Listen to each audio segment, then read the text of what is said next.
great. Yeah, it's great. I mean, yeah, I feel like people either love it or hate it, which is like where you want to be with a show. Like if people were sort of like, this is fine, then you wouldn't have anything. But every week I hear the majority of people love it. I should should preface it with that. But every week it's like, oh my God, what is this show? It's so crazy. And then, you know, a couple of people going, I don't understand this. This is the worst thing I've ever seen.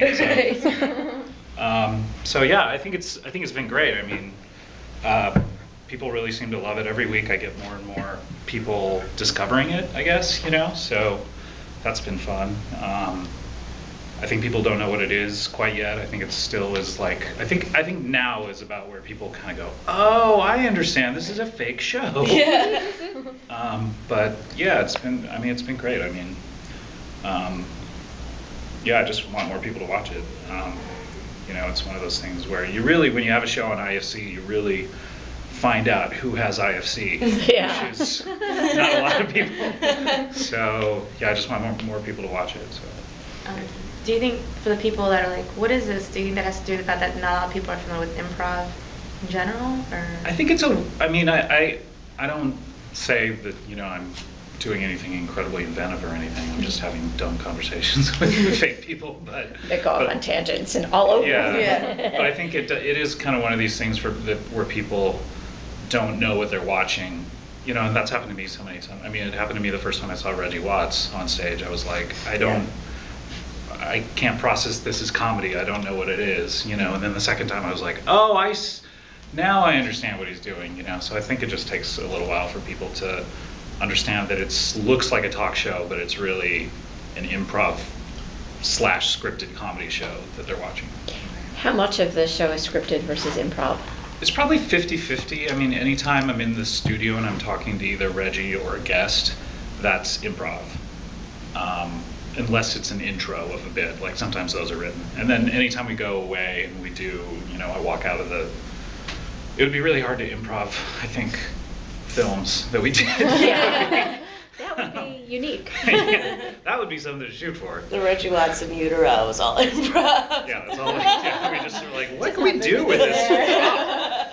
Just go for it. So I think I don't know, it's probably 50-50 or so. I mean, we shoot it sort of like what we do with Between Two Ferns, which is we don't talk to the guests about any kind of a plan or anything. We just kind of do it for a little while and then kind of see where it goes and do a few takes and then edit it down to sort of the best version of it, you know, so it looks like it's happening live to tape, but it's not really. It's sort of. Okay.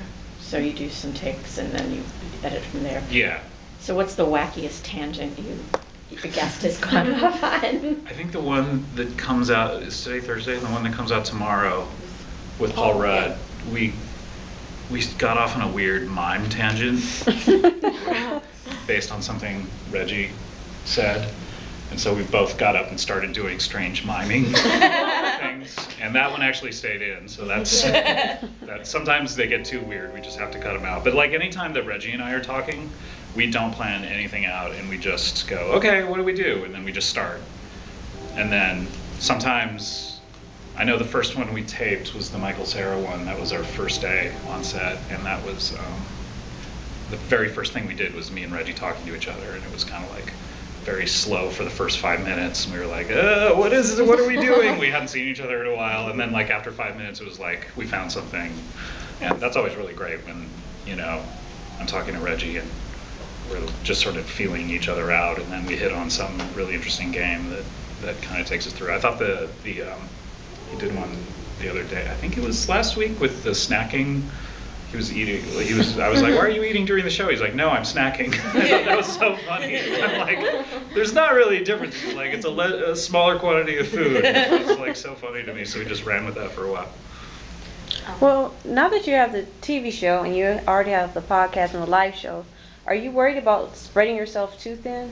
That already happened. I'm stressed out every single day for 24 hours of the day. It got pretty stressful during the taping of the TV show. Right now with the TV show, there's nothing to do. We're done editing, so I'm just like sitting around waiting for people to watch it, you know. But it got pretty intense during working on the show. During the filming of the show, I was doing the filming of the show for 13 hours a day. I was doing the podcast 1 day a week. That would be on Saturdays, and then that would be Saturday mornings, and then I would leave Saturday morning, and Saturday afternoon and evening and Sunday all day I would work on my film script, which was due while I was doing the TV show. Wow. So, and I had to finish it. I was supposed to finish it before the TV show started, but I didn't, which was a mistake, I feel like. So I had to turn it in the middle of the TV show, so it was pretty much just 7 days a week. So it was, and then also doing the live show every Tuesday. Yeah, it got pretty intense, but yeah, right now I feel good. So. You're going on tour soon. What are you most excited to see your experience on there? Where are you going to be? I'm in New York. I bought tickets. That's I'm going. That's where I'm excied. Yes. I think there will be a special guest that I can't talk about for both of those shows. That'll be fun. You can tell me. I won't. No. Where else you go? We're starting here in San Diego on Sunday, just to do a warm-up show, Comic-Con warm-up show, and then we're going to Minnesota, Chicago, Seattle. Oh, are you Minnesota? Chicago. Oh, Chicago. Oh, great. My wife's from Minnesota, so we included that for the first day. So yeah, Minnesota, Chicago, Seattle, Portland, San Francisco, LA, Boston, New York, DC, Philly, Vancouver. No Miami. No Miami. Is that where you're from? Why start the tour here in San Diego at Comic-Con? Was there a particular reason for the people, or? I really wanted to do a show here. I come here every year. I've done a few comedy shows over the years here. I opened for Patton and Oswald a couple of years ago, and last night I did Doug Loves Movies. And so I know the crowds are really interesting. What's really interesting about it here, though, is it's not really a Comic-Con crowd that comes to the comedy shows, because there's already so much to do. It's really just San Diego, so San Diegans who are bored and have nothing else to do. So it just kind of, I was already here, and I like being here, and just thought it would be fun to start a show. And when you say warm-up show, what's the difference between a warm-up and an actual show? I don't know what I'm doing yet. I haven't done my bit in a really long time, so I'll need to practice it. Okay. It's different people for Sunday's show. For most of the tour, I'm doing it with James Adomian, who's on the podcast a lot. Who's on this week's TV show, playing Huell Hauser. So he's on most of the show, but he's not on Sunday. So it's a different group of people. It's just kind of me working out the bit I'm doing, the DVD we're showing. Like, it's just kind of, that's what I mean when I say warm up. And it'll be a little kind of working the kinks out a little bit, but in a smaller crowd, so it'll be a little more intimate. When you started getting the idea for the TV show, how much did it change over time, and how much influence did IOC have, and how much input did you have? It was really interesting. They just asked if I wanted to do a talk show, which is a strange thing to ask someone.